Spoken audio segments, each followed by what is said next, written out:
So this is how I'd explain it if I was speaking directly to a prospect. So there's a fundamental issue with working to a typical contingent model. I'm going to explain to you why. So let's say you're looking for a really in-demand CTO, so they're looking for say 150k. So typically what you're going to do is kick off that search by going out to your internal recruiter who's going to look for say 4 weeks. They'll struggle and then they go out to an agency. You even give the agency the role exclusively, so no money's actually exchanged. There's no like tangible commitment, but you give it to them exclusively because they tell you that if you do that, you get more focus from them, you'll be a higher priority.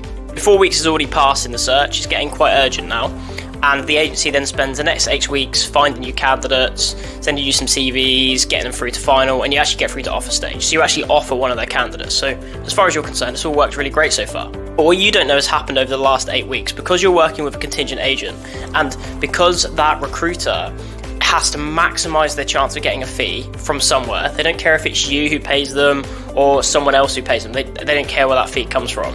What they've done over the last 8 weeks is obviously they've sent the candidate to you, but they've also sent it to their 3 or 4 other clients who are also looking for this in-demand CTO. And then they need to leverage this candidate as well, maximize the chance of placing this candidate. So they've also sent the candidate out to 300-400 people in their database, probably chase some leads as well. But of course, this can cause you some problems later down the line.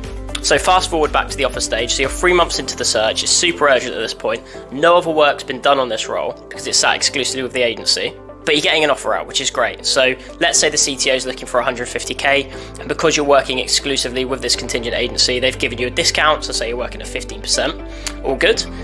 However, what's happened over the last 8 weeks as well is because the agency have sent that CV to another client, that other client's also offered the candidate, and they've offered them, say, 160k at 20% terms because it's not exclusive with them. Now, if we're totally honest, who do we actually think the recruiter is going to push that candidate towards? Well, probably the company who's going to pay them an extra, £3,000, £4,000, £5,000 in a fee.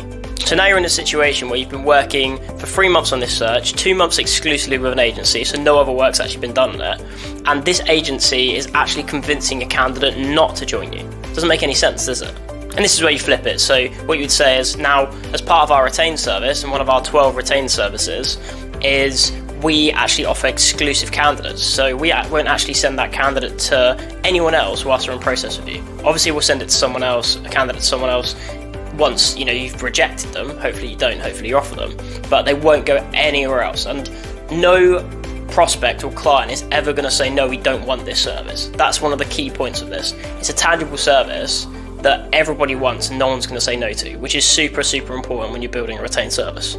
So that's how you explain and sell the exclusive candidate service as part of your retained recruitment package. If you've got any questions, drop it in the comments below or book a call with me. And be sure to hit subscribe to keep up to date with future video releases.